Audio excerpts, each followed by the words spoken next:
Dzień dobry, witajcie w dzisiejszym odcinku. Co spłonęło w Rosji w ten weekend? Rosyjskie samoloty po ciosach Zachodu. Ta winda jedzie w górę? No nie jedzie.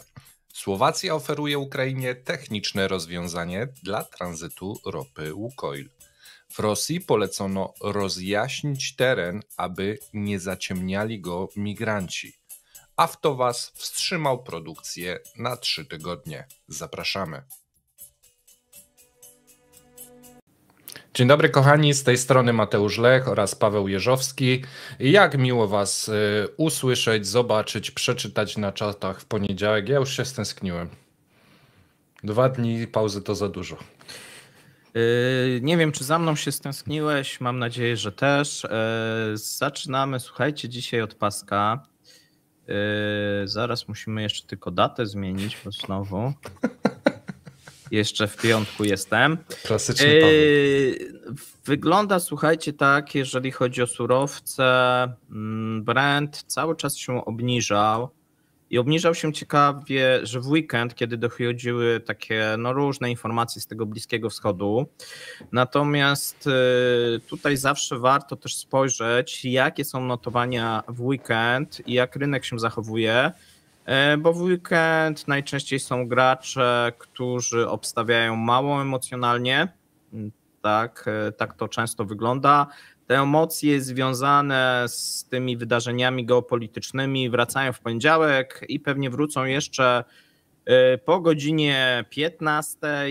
Zapewne kiedy Stany będą się otwierać, to znaczy oczywiście notowania ropy już teraz są. Mamy tutaj niewielkie zwyżki, trochę jest moim zdaniem emocjonalnie i nerwowo ze względu na tą sytuację na Bliskim Wschodzie. My tego nie będziemy dalej jak gdyby omawiać, to jest na osobny podcast, co tam się dzieje. No i różnego rodzaju obawy o eskalację, jeżeli chodzi o poszczególne kraje, wypowiedzi, tak, przywódców. Dosyć dużo tego w weekend było, tak jak widzimy w weekend bardziej graczy interesowało inwestorów to, co się dzieje w Chinach. No i tu są duże obawy, że jeżeli chodzi o fakty, to wygląda tak, że to zapotrzebowanie na ropę w Chinach nie będzie zgodnie z oczekiwaniami władz chińskich, jeżeli chodzi o drugą połowę. No i tego ożywienia, które było zapowiadane, mamy teraz koniec lipca, przesuwa się. Jeżeli ono kiedykolwiek nastąpi, to przesunie się przynajmniej o kilka miesięcy. Po ostatnim plenum nie ma żadnych przełomów, nie ma żadnych decyzji. Mówiliśmy o tym wczoraj w niedzielnym poranku z Łukaszem Kobierskim. Warto obejrzeć.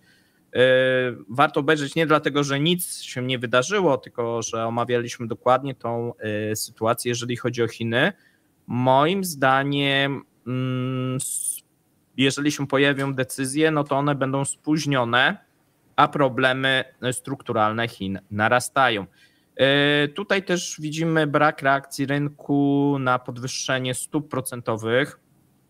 Wczoraj trochę mówiłem na temat tych stóp procentowych i takiej dychotomii rosyjskiej gospodarki, to znaczy rząd przedstawia sytuację gospodarki w zupełnie innym świetle niż bank centralny. Bank centralny przedstawia tą sytuację bardziej realistycznie, to przypomina to, co my mówimy, i tu akurat bardzo często, chociaż nie zawsze jesteśmy zgodni z tymi opiniami i raportami Banku Centralnego, natomiast rząd tworzy swój świat oraz swoją propagandę.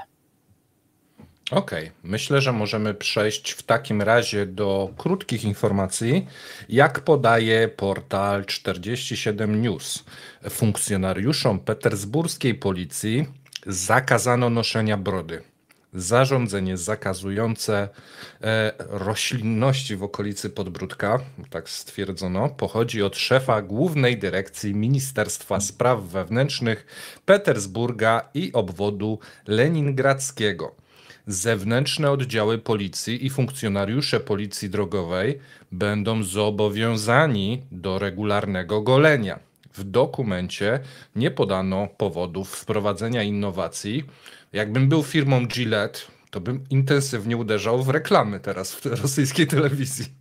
No, jedno jest pewne, policjantem w Petersburgu nie zostaniesz, Nie. ja też w tym momencie mam małe szanse, natomiast dużo będzie na temat właśnie brud i różnego rodzaju innowacji i to myślę, że będzie też bardzo często się pojawiać w naszych materiałach w przyszłości, bo to, co się dzieje w Rosji, no to bardzo duże zmiany społeczne, tak? No, zakazy noszenia brody.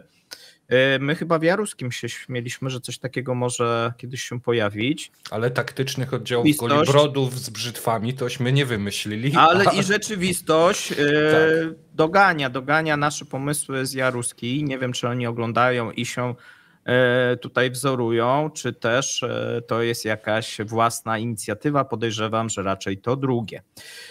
Mamy, słuchajcie, tutaj wypowiedź Michała Deliagina, wiceprzewodniczącego Komisji do Spraw Polityki Gospodarczej Dumy Państwowej, który powiedział ciekawą rzecz i warto nad tym się też zastanowić. Wysoka stopa procentowa jedynie przyspieszy inflację w Rosji, a jej podniesienie będzie ciosem dla całej gospodarki.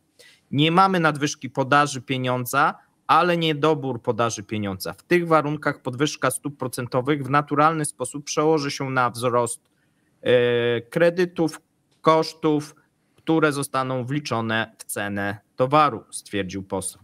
W sumie mówiliśmy o tym przy przewidywaniu o tych podwyżkach, że jak kraj jest zamknięty, no to ludzie i tak muszą kupić, więc będzie wliczone jeżeli w cenie. będzie ta czebolizacja i to zamykanie tej gospodarki, no to narzędzie banku centralnego coraz mniejsze może mieć znaczenie, no bo po prostu ktoś powie, aha, no dobrze, no to 20% więcej do ceny i sprawa załatwiona. I tak kupicie, bo nie macie alternatywy. Syn czeczeńskiego miliardera Bażajewa pobił pułkownika MSW, który odpowiadał za bezpieczeństwo całego centrum Moskwy. Komitet śledczy opublikował nagranie wideo z bójki 23-letniego Timura Bażajewa w pobliżu Łużnik, który pobił szefa Wydziału Porządku Publicznego Dyrekcji Spraw Wewnętrznych Centralnego Okręgu Administracyjnego Moskwy pułkownika Aleksandra Machonina. Odpowiadał za całokształt bezpieczeństwa publicznego Centralnego Dystryktu Stolicy, no i nie dopilnował tego bezpieczeństwa publicznego, bo został pobity.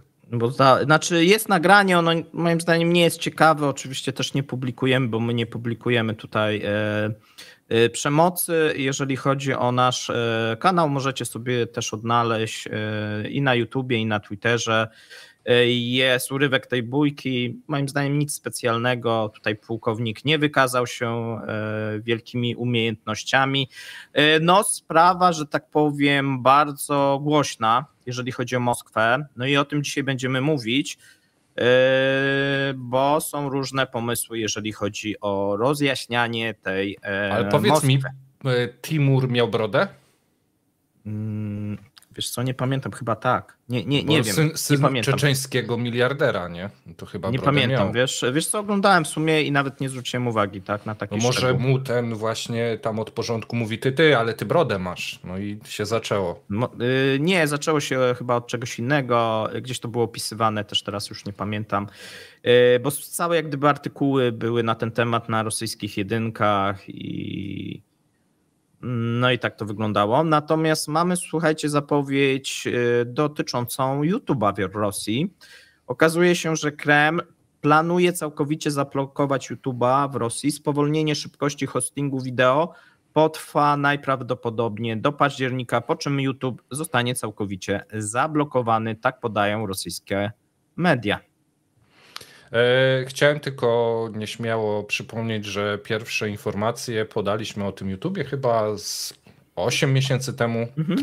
Trwają te przygotowania. No w końcu wyłączą, moim zdaniem. Więc niestety, Tak, jeżeli nas oglądacie z Rosji, to być może przez VPN-a jeszcze będzie dało się, chociaż tu też są jakieś prace, żeby to też ograniczyć. Ale za to komisarz, który ogląda nasze filmy, to straci pracę. Współczujemy. Będziesz musiał się skupić na jakimś innym zajęciu. Może będziesz golił brody. Trzeba przejść kurs. Biznesmeni muszą płacić wygórowane prowizje po szalonych stawkach, aby otrzymać potrzebne towary z zagranicy. Według Anny Fomichewy, właścicielki platformy cyfrowej WET Kazachstan, Tadżykistan i Uzbekistan przestały dokonywać płatności i pozostaje jedynie do dyspozycji Kirgistan. Prowizja, jak ona to określiła, jest po prostu szalona, od 3 do 5% prowizji agenta plus szalony kurs wymiany tych walut. Czyli podwójne rubla szaleństwo. Bo to wysyłają rubla do tego Kirgistanu po bandyckim kursie, tak jak tutaj stwierdziła w artykule takim dłuższym, następuje wymiana i jeszcze do tego oczywiście prowizja za tą wymianę. Czasami okazuje się, że się nie udaje, więc trzeba czekać na tą operację. Jeżeli zostaje Kirgistan nie ma zbyt dużych możliwości, jeżeli chodzi o płynność. No wygląda to źle. Cała Rosja przez Kirgistan towaru nie przeciśnie. Nie ma takiej opcji. Nie przejdzie. A my przechodzimy, słuchajcie, do informacji, że rosyjscy sportowcy, okazuje się, że część dziennikarzy rosyjskich zostało wydalonych z Francji, natomiast w międzyczasie został nowy projekt przedstawiony do Dumy, ustawy, w której rosyjscy sportowcy będą musieli przysięgać na wierność Rosji i znać hymn na pamięć. Gdy zostaniesz wpisany na listę kandydatów do reprezentacji narodowej, będziesz musiał złożyć przysięgę i zdać egzamin. Nie wiem, kto będzie egzaminował ze znajomości tego hymnu, ale może będzie to jakaś też uroczystość. I ja sobie od razu sprawdziłem, bo historia hymnu Rosji jest dość zawiła, a liczba zwrotek zmieniała się na przestrzeni lat. Znaczy duża, taka. W przeszłości, zarówno w czasach carskich, jak i w okresie Związku Radzieckiego, hymn miał więcej zwrotek. Natomiast w wersji przyjętej w 2000 roku zdecydowano się na jedną bardziej uniwersalną i ponadczasową. Tak, ale pytanie, którą wersję się będą musieli uczyć, nie? To może, zależy, że bo jak różne levele. Jak jedną zwrotkę będziesz musiał się nauczyć, to tragedii nie ma chyba, nie? No okej. Weterani Północnego Okręgu Wojskowego wraz z rodzinami będą mogli bezpłatnie, to jest słowo klucz, zwiedzać cyrki, muzea, kina i inne instytucje kulturalne. Odpowiedni projekt został uruchomiony przez Ministerstwo Kultury i ja tu mam do ciebie pytanie. Jak się zwiedza kino? Wchodzi się i mówisz, tu są 100, tu jest ekran, tu krzesła, do widzenia? Nie, będziesz mógł oglądać filmy za darmo. Okej. Tylko, że kina bankrutują, bo filmów nikt nie chce oglądać tych z Turcji, a amerykańskich ale są nie też mogą. amerykańskie, bo pirackie. Ale właśnie ponoć muszą się wycofywać z tego, bo to już jest też propaganda. No podobno tak, znaczy tu już nie jest, że te filmy są dostępne, bo one są piracko dostępne, tylko że część kin wycofuje się, że właśnie i nie puszczają tylko rosyjskie filmy. Jest taka tendencja, no i pewnie na te rosyjskie filmy tutaj będzie za darmo. I to nie jest tak, że wcześniej nie było takiej możliwości, bo była taka możliwość, tylko że to regiony opłacały. A teraz już tak federalnie, wszystkie regiony dostaną taką możliwość. Pójdą do cyrku, żeby poczuć się chwilę normalnie może. Może. Bo poza cyrkiem jest większy cyrk. Teraz ty. Po rozpoczęciu 3-dniowej specoperacji 75 000 Rosjan wyjechało do Argentyny, kolejne 60 000 do Brazylii. Tak podaje Wall Street Journal. W Buenos Aires utworzono małą Rosję składającą się z kilku dzielnic, w których osiedlają się przesiedleńcy. Ja nie wiem, co oni mają z tą małą Rosją. Wszędzie, gdzie Rosjanie wyjeżdżają, tworzą małą Rosję. To chodzi o to, że potem będą... Bo to na razie jest mała Rosja. Potem będzie duża, że tutaj a później mieszkają, zaproszą cały kraj. Granice trzeba przesunąć. Tak. No to jest tak jak z nowotworem. Najpierw jest mały, a później masz rozrost i przerzuty. Jak poinformowało FSB, były wiceminister obrony Dmitrij Bułhakow został zatrzymany. Generałowi Przeciwko generałowi toczy się śledztwo pod kątem korupcji i jest umieszczony w areszcie śledczym.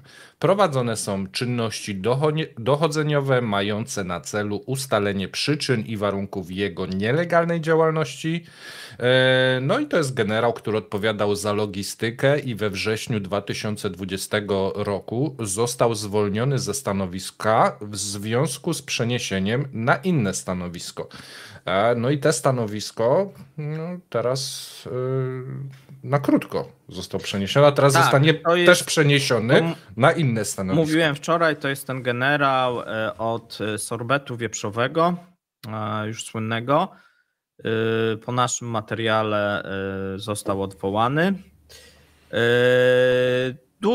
No i on jest córką oskarżony o duże nieprawidłowości, jeżeli chodzi o zakup.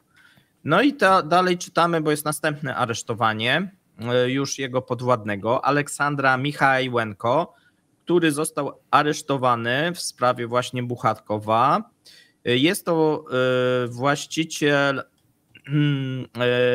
był właścicielem firmy produkującej wieprzowinę, która w zamian za łapówki zastępowała wołowinę w suchych racjach żywnościowych dla wojska. Według doniesień racje te zjadali wszyscy, łącznie z muzułmanami oczywiście. A teraz im jeszcze zabronią nosić brody. Ale to tylko policjantom na razie. Okej. Sprawa jest rozwojowa.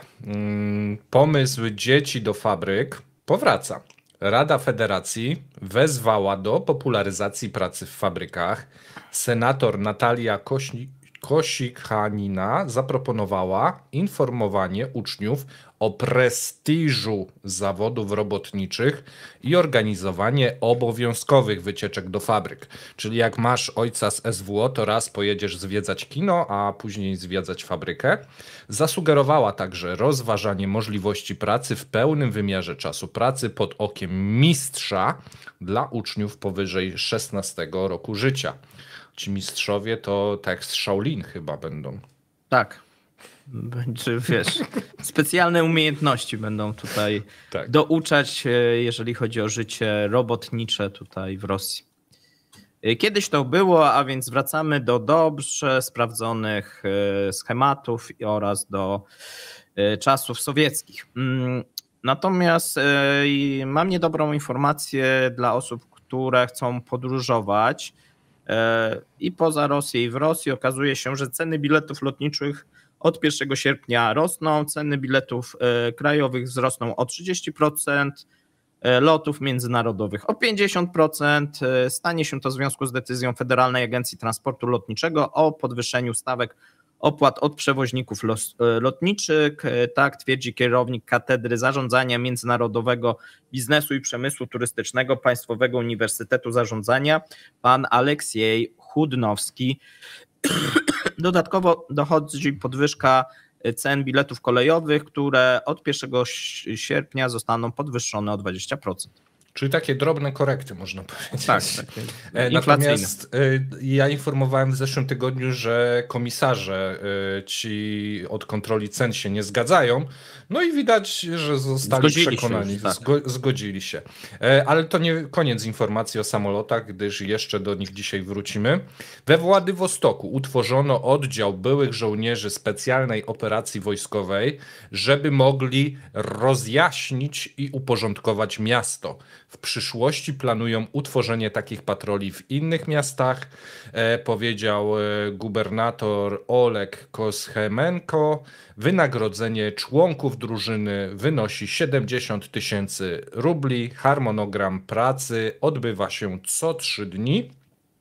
No i o tym rozjaśnianiu miast jeszcze dziś będzie więcej. Tak. Tutaj wczoraj mówiłem, jak mniej więcej wygląda płynna część Funduszu Opieki Narodowej.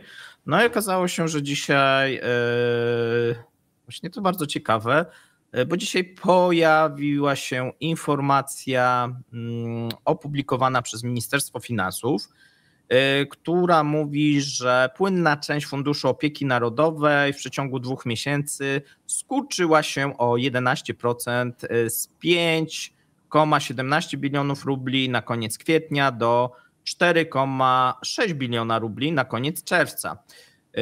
W wartościach bezwzględnych część płynna funduszu zmniejszyła się o prawie 570 miliardów rubli.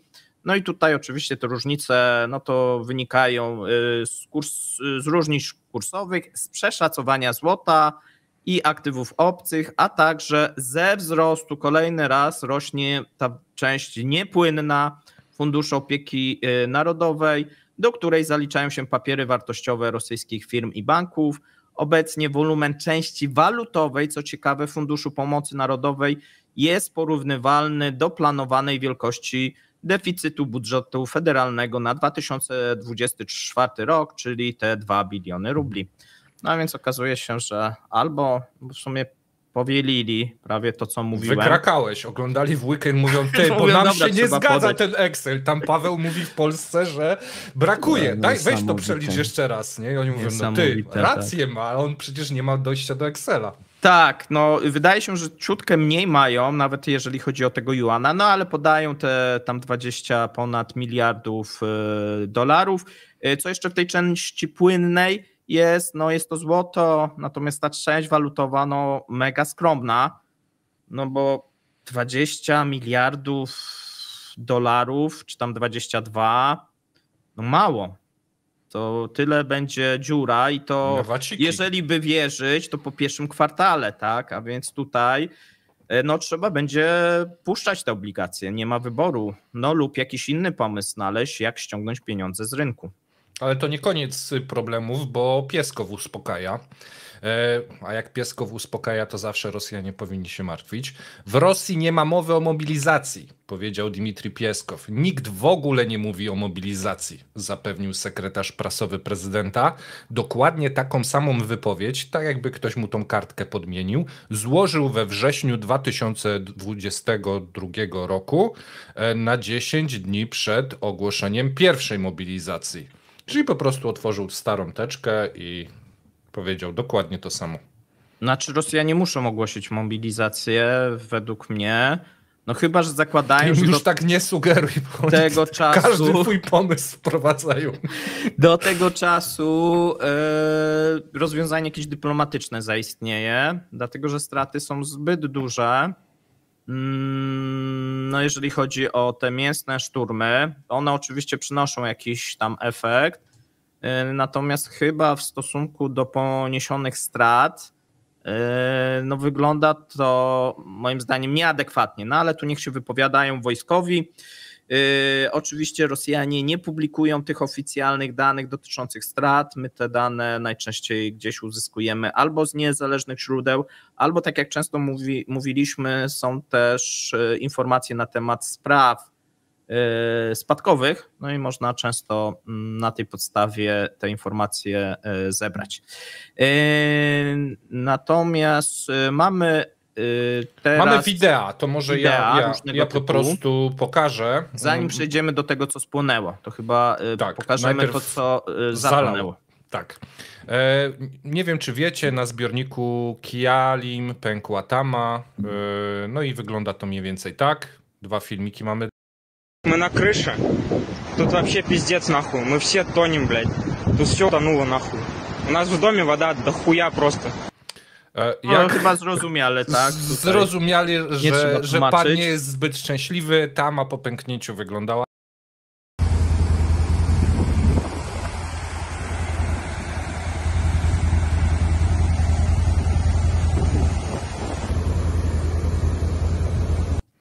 I dosyć tej wody. Jeżeli chodzi o ewakuację, to władze się nie śpieszą. Mieszkańcy czekali na dachach. Jak widzieliście, kwiecisty język. Gubernator Aleksiej Teksler rozmawiał za to z ministrem zdrowia. Nie wiem, co chciał ustalić z ministrem zdrowia, jeżeli chodzi o ewakuację, ale porozmawiał. Taki komunikat poszedł. Tak, i teraz przejdziemy do tego, co spłonęło, słuchajcie, w Rosji w weekend. Zaczynamy od dzisiejszej nocy. W rejonie Orła elektrownia została uszkodzona podczas ataku dronowego. Gubernator obwodu orłowskiego Andrzej Kłyczkow poinformował o zniszczeniu 2 dronów nad obwodem głazunowskim. Według niego spadające szczątki, tak i to chyba tych 2 od razu, uszkodziły lokalną elektrownię. Służby operacyjne zajmują się usuwaniem skutków ataku powietrznego. Na miejscu działają organy ścigania, napisał Kłyczkow. Nie określił, jakiego rodzaju uszkodzenia otrzymała elektrownia. Ostatni atak armii ukraińskiej na region odnotowano 15 lipca. Następnie we wsi Malaja Sakanka dron spadł na teren kompleksu paliwowo-energetycznego Oriol Oil Refining Company Black Gold. Niesamowita nazwa, jak na Rosję. W magazynie paliw doszło do eksplozji, nikt nie odniósł oczywiście obrażeń, zbiornik o pojemności 1000 m3 został uszkodzony, znaczy spalił się.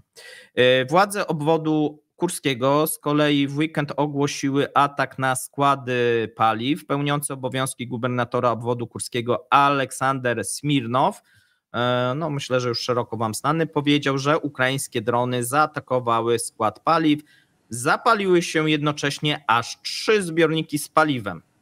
Więc znowuż chyba te szczątki tak nieszczęśliwie zestrzelili. No bo jeden nie jest w stanie trafić 3 naraz, to musiało się rozlecieć. No tak, to prawda.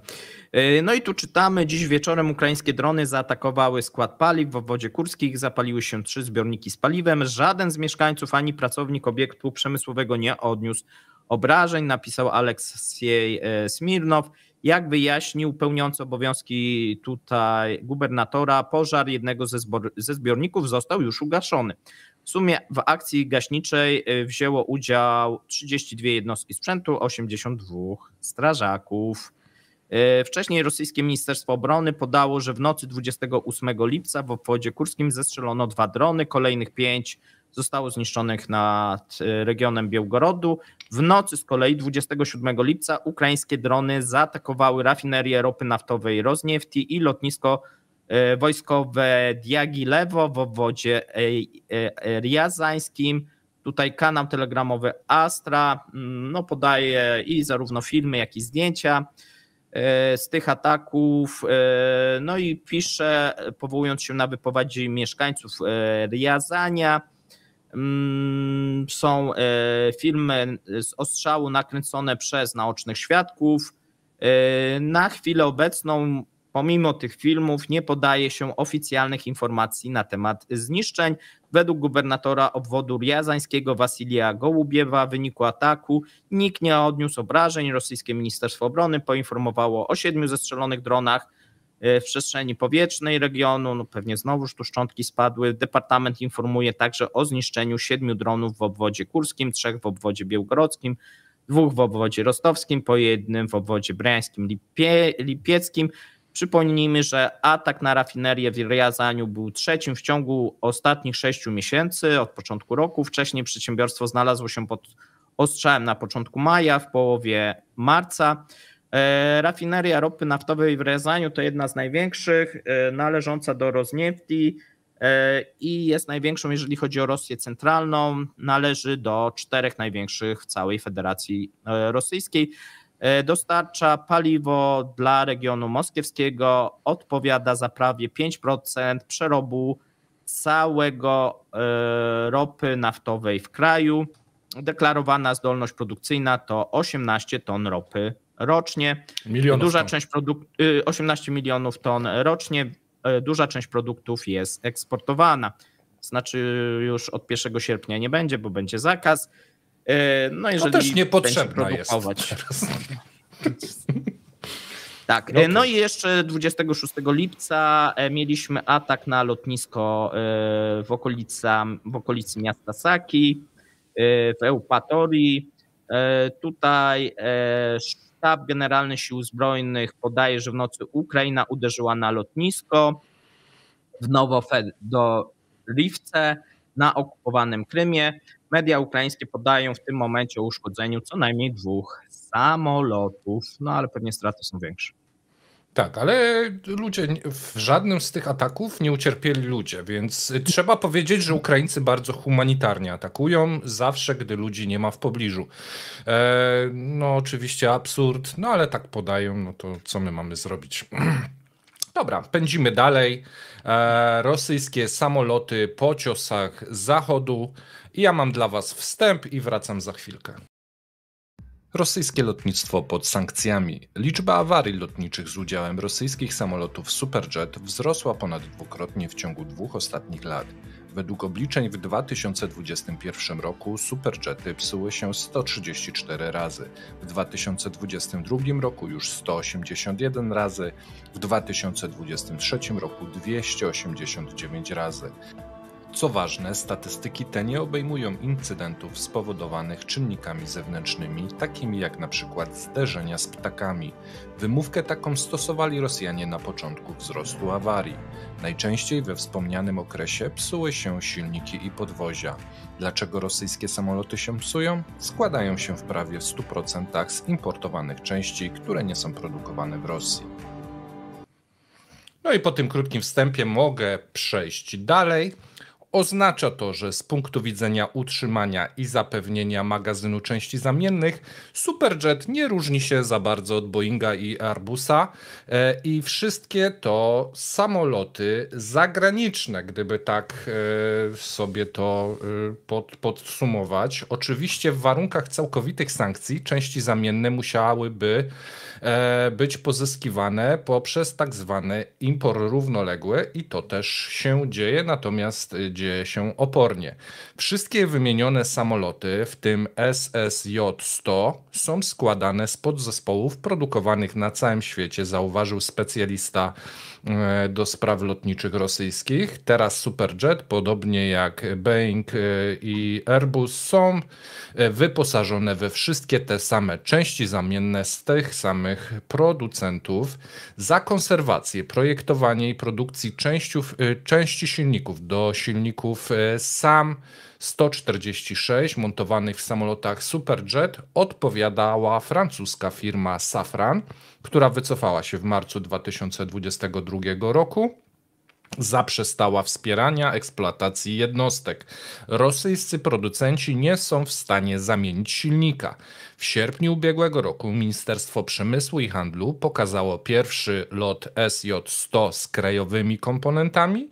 Odnotowano, że w samolocie wymieniono około 40 układów i zespołów, w tym awionikę, podwozie, układy zasilania, ale silnik mimo wszystko pozostał francusko-rosyjski. Sankcje wpłynęły również na konserwację i naprawy istniejących samolotów. Przedsiębiorstwa lotnicze borykają się z niedoborami części zamiennych i sprzętu potrzebnego do utrzymania samolotów w dobrym stanie technicznym. Prowadzi to do wydłużenia przestojów i zmniejszenia dostępności floty, a jednocześnie łączy się z tym, co Paweł opowiedział wam o podnoszeniu cen biletów, no bo niestety taka jest kolej rzeczy. Tak. A teraz słuchajcie, przejdziemy do informacji ze Słowacji. My mówiliśmy dużo, że Słowacy dosyć aktywnie współpracują, tudzież udzielają się, jeżeli chodzi o rozmowy z Ukrainą. No i mamy najnowsze informacje. Premier Słowacji Robert Fico odbył rozmowę telefoniczną z szefem ukraińskiego rządu Denysem Szmychalem. Zaproponował techniczne rozwiązanie dla wznowienia tranzytu ropy naftowej z Łukoilu przez Ukrainę. Do inicjatywy według niego może przyłączyć się jeszcze kilka państw, znaczy Węgry i Czechy to te kilka, bo więcej to tak nie za bardzo. Negocjacje odbędą się na najwyższym szczeblu politycznym i zawodowym w nadchodzących godzinach i dniach, tak poinformował słowacki rząd. Strona ukraińska nie skomentowała propozycji Słowacji. W ubiegłym tygodniu Ukraina, przypomnijmy, wstrzymała transport ropy Łukoilu na Węgry i Słowację, ponieważ rosyjski koncern znalazł się na ukraińskiej liście sankcyjnej. Władze kraju zwróciły się do Komisji Europejskiej z prośbą o rozwiązanie tej kwestii, ale wniosek został odrzucony. Węgry i Słowacja obiecały, że pod koniec miesiąca skierują sprawę do sądu. Dostawy ropy naftowej odbywały się, przypomnijmy, przez południową odnogę rurociągu Przyjaźń. W ramach sankcji Unii Europejskiej zrobiono dla niego specjalny wyjątek. No i co, myślisz, że się dogadają? Wyciszony jesteś. Myślę, że tak. Myślę, że się dogadają. Okej. Zostaną pewnie Węgry, że to będzie tak, że wszyscy się... No ale wiesz, no ale to Węgry, bo to jest połączone, Węgry mają na Słowacji swoją rafinerię, więc to tak wiesz. No to nie. Myślę, że jest tu taki ruch w stronę tego, żeby uwalić Węgry w jakiś sposób, żeby... Myślę, że może Słowacja się dogada po prostu z innymi krajami w Unii, jakoś to załata, a Węgry zostaną na lodzie. Takie coś mam przeczucie, ale mogę się mylić. No zobaczymy. No na pewno jakieś ustępstwa ze strony Słowacji będą musiały być poczynione. Jakie? My tego nie wiemy, nie uczestniczymy, nikt nas nie zaprosił do tych rozmów niestety. Niestety, mnie się nie chce gadać o rosyjskiej ropie z nikim. Byś musiał gdzieś jechać, jakieś obiady, w garnitur byś się musiał ubrać, po co ci to? No prawda, masz rację, przekonałeś mnie. Dobrze, przejdziemy do rozjaśniania w takim razie. Nie, ta winda jedzie w górę. A, jeszcze windę mamy, tak. Tak, mamy windę. Słuchajcie, nowe informacje. W okresie od stycznia do czerwca bieżącego roku władze zakupiły w ramach programu remontów mieszkań zaledwie 8 tysięcy wind. Jest to niemal 40% mniej w porównaniu z zeszłym rokiem, który już był bardzo słaby. W ciągu pierwszych 6 miesięcy na zakup nowych wind, które zastąpią stare w całej Rosji, wydano 35 miliardów rubli, czyli około 375 milionów euro. Natomiast jak na całą Rosję to 8 tysięcy jest bardzo malutko. Najbardziej przycięto zakupy w Ulijanowsku, Jarosławiu i Astrachaniu. I to jest największy paradoks, bo w tej sytuacji całej, gdyż to właśnie w tych regionach... Tam chyba jest najgorzej. Tak, ponad połowa wind osiągnęła wymagany okres użytkowania 25 lat, więc tam przycięli najbardziej. Pieniędzy brak, serwisantów brak. Co ciekawe, na okupowanym przez Rosję Krymie 80% wszystkich wind wkrótce osiągnie limit wiekowy. Tam też trzeba będzie inwestować, jeżeli Rosjanie chcą sobie ten Krym zatrzymać.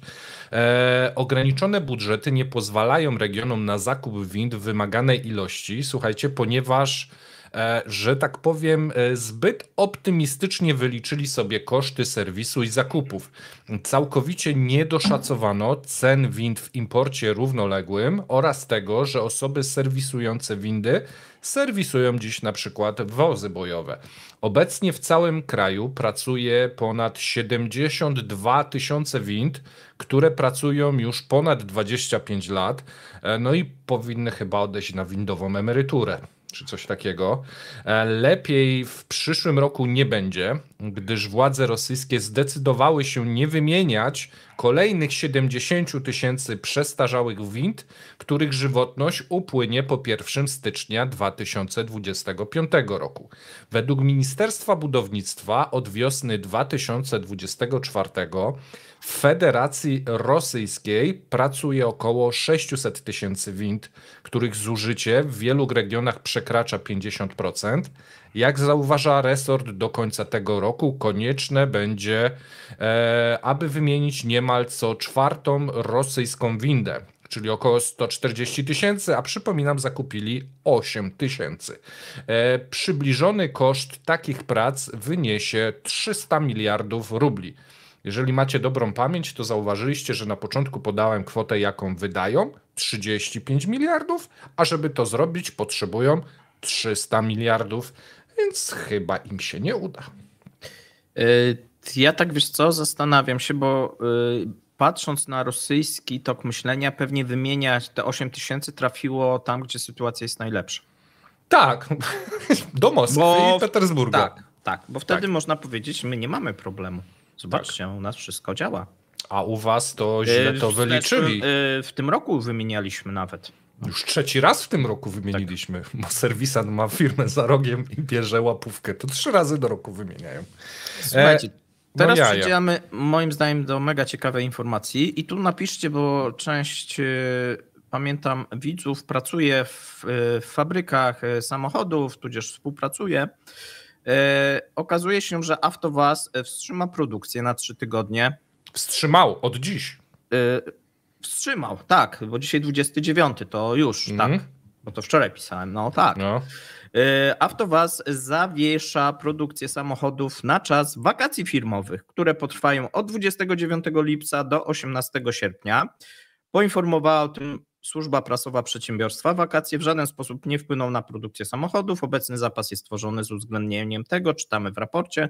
Podczas wakacji korporacyjnych Avtovaz i jego spółki zależne będą prowadzić jedynie prace związane z modernizacją, naprawą i konserwacją urządzeń. Firma poprawi warunki pracy, stworzy rezerwę komponentów samochodowych do szybkiego startu i nieprzerwanej pracy w przyszłości. Takie święto już było w tym roku, odbyło się od 28 kwietnia do 12 maja, też wtedy były wakacje. Przypomnijmy, że w pierwszym półroczu Avtovaz wyprodukował 235 000 watt. Ład takich na spodnie? Takich ład? No takich samochodopodobnych wyrobów. Ale to powiem ci, jest to świetnie zorganizowane przedsiębiorstwo, że może sobie pozwolić 2 razy w roku. 2 razy w roku. A jeszcze rok się nie skończył, może gdzieś koło listopada. Jeszcze trzeci urlop, ci pracownicy nieźle mają. Nie, no to jeżeli jest płatny, to świetnie, nie? No. Ale nie wiem, czy zauważyłeś, tam napisali, żeby te części dostarczyć. Żeby ruszyć z kopyta i żeby nie było przestojów, bo rozumiem, że jak normalnie jadą, to są przestoje, bo nie ma części. Czyli jak 3 tygodnie zrobią pauzę, no to im tam podojeżdżają. Jest szansa, że tam z tego importu z kopyta równoległego 2 spłynie. miesiące lecisz, no i później znowu do listopada, potem wiesz, znowuż pauza, bo ludzie potrzebują. Tak myślę, że ja to rozumiem. Ja też co 2 miesiące czuję, że potrzebuję wakacji. Więc... Żeby wiesz, tam zregenerować się, akumulatory podładować i z powrotem do pracy. To myślę, że trzeba pochwalić. Jeżeli pracujecie w fabryce w Polsce, piszcie, ile razy w roku macie urlopy, że cała fabryka staje, tak? Czy to jest 2, czy 3, może więcej, tak? Nie wiemy, jak to wygląda. Tak, natomiast teraz przejdźmy do rozjaśniania, natomiast nie w ten sposób, jak wy myślicie, czyli nie pożary. Są inne pomysły i bardziej wiążą się z golibrodami. Ministerstwo Spraw Wewnętrznych obwodu moskiewskiego zasugerowało, właściwie poleciło, rozjaśnić teren, aby nie zaciemniali go migranci. Ministerstwo Spraw Wewnętrznych obwodu moskiewskiego postawiło sobie za zadanie rozjaśnić obwód moskiewski i nie chodzi tu o nowe inwestycje w oświetlenie miejskie, chodzi o to, aby nie został zaczerniony przez obcokrajowców, to jest cytat. Wypowiedział się na ten temat przedstawiciel Ministerstwa Spraw Wewnętrznych, a dokładniej generał broni Wiktor Paukow.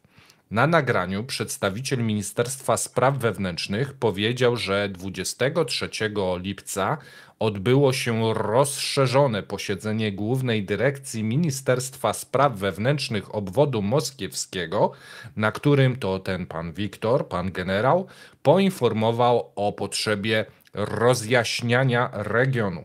Zauważyłem, i to jest cytat, że obszar ten znajduje się pod szczególną kontrolą prezydenta i ministra spraw wewnętrznych.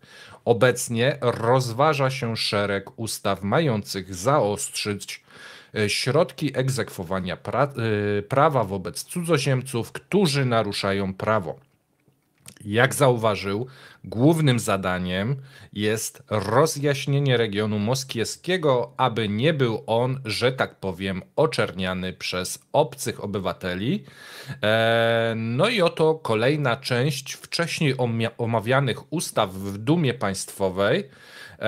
No i w szczególności proponuje się, to są kolejne pomysły, nie wiemy, które wejdą jeszcze w życie, ale pomysły już się pojawiły.